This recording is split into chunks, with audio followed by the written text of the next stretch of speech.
Ako si Ricky, Kasunggay. Ako si Danilo Sidilio. Ako si Dito de Parini. Hi, ako dahil si Gala, nga Lemisio Pipito. Nagtrabaho ko sa Oriental, 23, katuig ko sa Nihawa.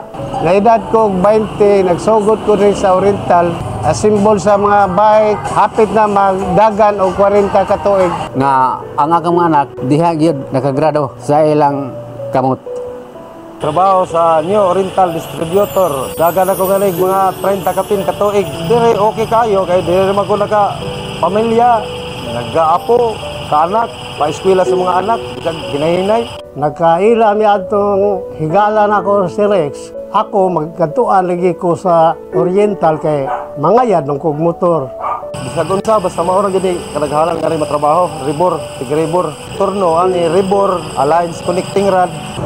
Kapasalamat ko nila, gitabangan sa akong gasto sa akong mga anak. Pasalamat di ko na ni ma'am ug ni boss. Ang lista ko sa rental, daghan pa silang matabangan nga tao, daghan pa ang ilang mga negosyo, o mga gwapan niyang mga tindera sa diha, daghang natabangan.